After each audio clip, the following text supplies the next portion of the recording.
reading today is Why Are We Talking About White Supremacy by Crystal M. Fleming.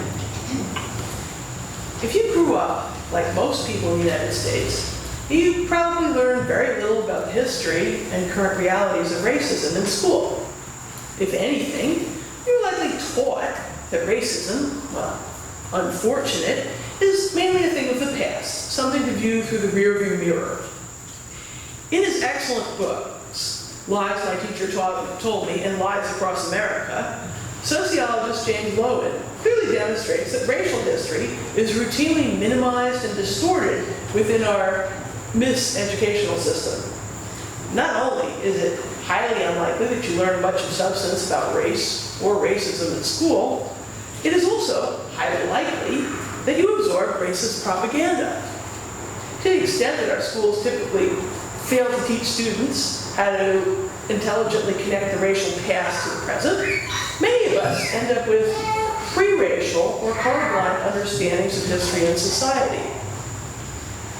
I didn't grow up consciously thinking of race or racism. Despite being a child of the 60s and 70s and living through the civil rights and black power eras, my mom never spoke to me about discrimination or desegregation or anything related to oppression, really. At least,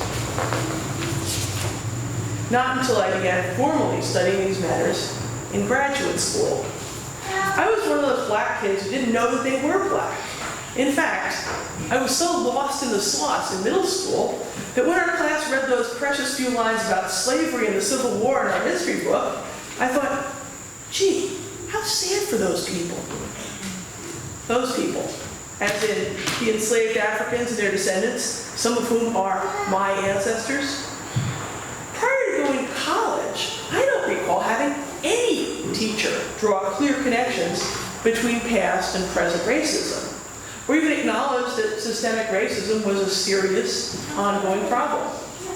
In schools across the country, young people are indoctrinated with a rosy origin myth of the United States, a lie that frames indigenous people as noble savages who happily sat down with the pilgrims to celebrate Thanksgiving over turkey and squash, as their people were being systematically slaughtered through genocide. To the extent that racial oppression is referenced at all, it is generally framed as a bad thing that happened a long time ago. One of the sad ironies of oppression is that it's completely possible to grow up in a society ravaged by multiple forms of domination and not know that your society is ravaged by multiple forms of domination. I concur with Ibram X. Kendi, who argues that our nation's emphasis on racial progress has obscured racist progress, the evolution of racist ideas and practices alongside anti-racist transformations. The end result is a society where racism is routinely misrepresented, denied, and difficult to detect, unless, of course, you experience it directly and have the political and historical lens needed to know you're experiencing it.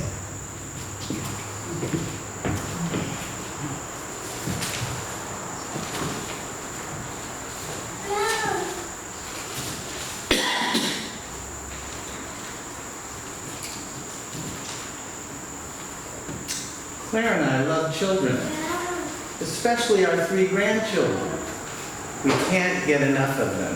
Every new utterance, every new move, the picture that arrived in this morning's email, just can't get enough of it. We want them to be loved and to love, to be healthy, to learn about the world around them, to be kind and to be happy. Do you relate to this? Some of you, maybe many of you. We have these concerns about the children in our church community and in our larger community. We have these concerns about the children of color. Our expectation is that these children of color will have more obstacles in the desire that they are able to be loved, to be healthy, to learn about the world around them, to be kind and to be happy. Do you relate to this? Some of you? Maybe many of you. My focus was sharpened in November 2007 when a family less than a mile from our home, less than 2 miles from here, discovered a cross burning on their lawn. The incident started on November 21 at Hendrick Hudson High School when Timothy Artropy, then a 15-year-old sophomore at Hendrick Hudson, and the child of two black parents who lived in Cortlandt Manor for more than 10 years. Seems Timothy had a seat in the study hall and left for a short errand. He returned to see his belongings pushed aside and two girls, one white, one Hispanic, sitting where he had been. He asked them to move. The white girl responded with a slur including the N-word. Timothy responded by slapping the white girl, Danielle Hudak. That very evening, Timothy's 7-year-old sister came running into the kitchen screaming, "Daddy, Mommy, there's a cross burning on our front lawn." A cross burning on our front lawn. Seems that Christopher Hudak, then 20, the older brother of Danielle Hudak, decided to take matters into his own hands. Our son, Eric, at the time off to school at Charlottesville, Virginia, told me that Chris and Danielle Hudak's father had recently died of emphysema. It was so sad, he'd said Eric. Christopher and Danielle's mother was essentially disabled in her grief. The oldest offspring, Christopher, had decided to be the head of the family. He confessed to building a 4-foot cross and setting it ablaze on the front lawn of the Artropy home. In a report 2 years later, we learned that Christopher Hudak, during his time in the Westchester County Jail, became involved with white supremacists and subsequently was linked by the FBI to hate speech on social media and other vile and dangerous messages on the internet. These messages were considered a security threat by the FBI when President Obama visited New York in September 2009. This cross burning was followed by a community meeting held in our town immediately after the incident. Other UUs in attendance were Tracy Brenneman and Margie Kemper. Some 15 town, school, and county officials each assured the 400 gathered residents that this incident was an exception and not commonplace in our town. While hearing these disclaimers of the officials, many citizens lined up behind an open microphone to share their stories. I remember the stories as though it were yesterday. There was the tall black man who told his story about recently going for a run in town. It was quite hot, and it was his practice in such weather to run with no shirt on. He was followed during his run by a police officer who eventually pulled up next to him and inquired where he lived. Right there, he pointed to a very large, elegant white house up the street. Then there was the black family resting at the curb as they were moving into a new upscale development in town. The neighbors approached the white movers and welcomed them to the neighborhood. If memory serves, there were at least a dozen more such stories. The more we heard, the more obvious it became that the cross burning was amongst a range of offensive and demeaning experiences by residents of color. Such was far more commonplace than our town, county, and state officials would admit. It's relatively easy to spot and call out brazen acts of hate. Until the 2016 election of the current president, most good liberals, most good UUs, felt that racism was on the decline. Hadn't we just had a black president? Many felt so despite the increasing frequency of deaths of unarmed black men at the hands of police. Think Alton Sterling in Baton Rouge, Philandro Castile outside St. Paul, Michael Brown in Ferguson, and Eric Garner here in New York City. According to the New York Times, about 1,000 killings of unarmed black men by police happen in this country every year. Such does not seem to register as a crisis for many white residents and officials. These killings draw our nation's attention for brief moments, then settle into an apparent acceptance of normalcy. That active or tacit acceptance is the active or tacit acceptance of racism. What is the force that has sustained racism successfully through the decades? We need to focus on structural and institutional racism and white privilege to understand this active or tacit acceptance that should be unacceptable. To this day, most of my acquaintances find that these terms, structural and institutional racism and white privilege, only vaguely familiar. Structural racism is that tradition in U.S. history and culture that allows for the privilege associated with whiteness and the disadvantage of color to endure and adapt over time. Institutional racism refers specifically to the ways in which institutional policies and practices create different outcomes for different racial groups. White privilege is the societal privilege that benefits white people over non-white people, particularly if they are otherwise under the same social, political, or economic circumstances. According to Racial Dynamics Learning Group, whiteness is historically constructed to justify white supremacy and discrimination against non-whites. Its reproduction in our culture is both conscious and unconscious. When whiteness is normalized and invisible to white people, racism is maintained. When whiteness is exposed, white people begin to confront racism in their lives and communities. Structural and institutional racism is white privilege baked into our culture and practices, such that they are often invisible and allow racism to sustain generation after generation. Mary Pendergreen is a therapist and anti-racism teacher and one of my mentors. She said, "Anti-racism is about creating and maintaining authentic relationships across differences. A commitment to the process of developing authentic relationships across racial and gender differences has helped us to identify important qualities of relationships. These characteristics are essential to build trusting and lasting relationships across race and gender within a society that continues to be grounded in racism, sexism, and other forms of oppression." Self-described anti-racist organizer and author Tim Wise says, quote, "My job, as it were, is to educate others, particularly other whites, about the damage done by racism, not only to persons of color, but to whites as well, spiritually, economically, and culturally. By accepting the bargain of white privilege, we've really cut ourselves off from any possibility of building a just society. So until institutionalized racial inequity is destroyed, justice in any real sense is impossible. My role and the role of other whites should be to interrupt the dominant discourse on race and racism by any means necessary.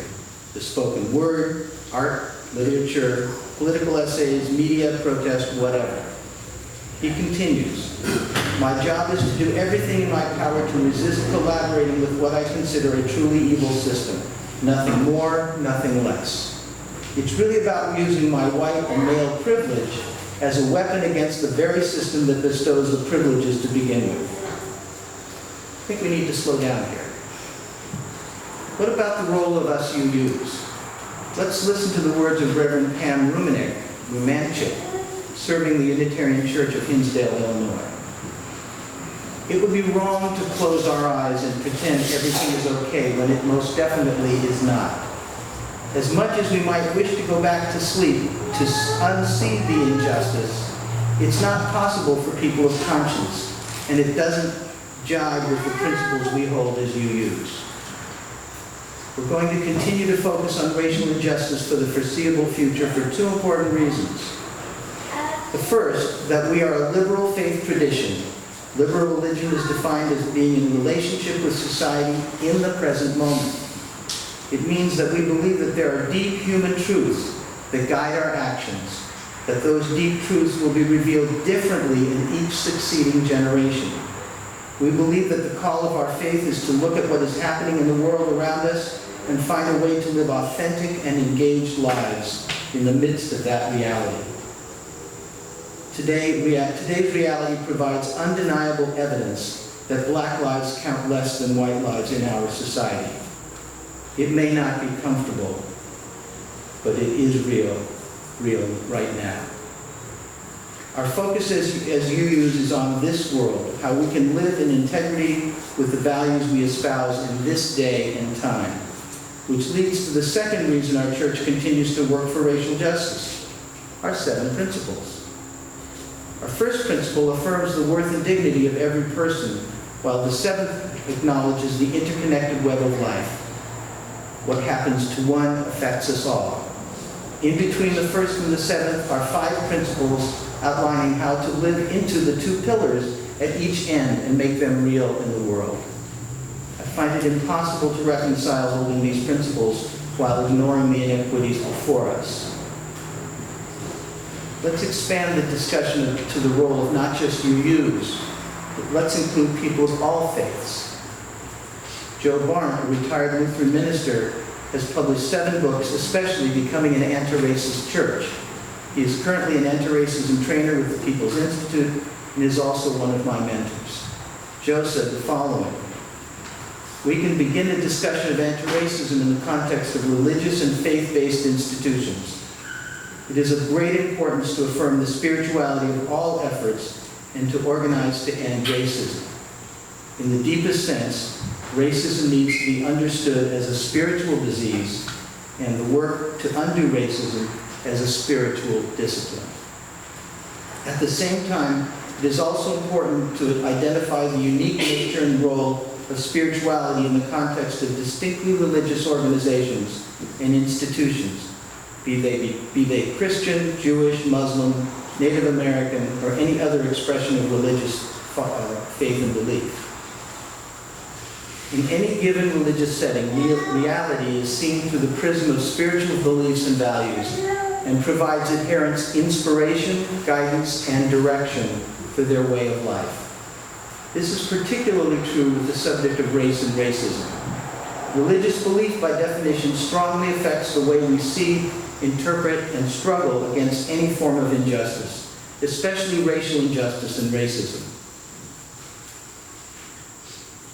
To address this injustice, we need to examine and confront it in many systems, including employment, education, housing, food access, medicine, the legal justice system, and more. All that work starts and is sustained by a spiritual commitment to fairness. Thinking of that 7-year-old who found a cross burning on her lawn, I had to do something. I talked to anyone who thought they knew what anti-racism meant. Back in 2008, Reverend Peggy Clark was our DRE, our Director of Religious Education.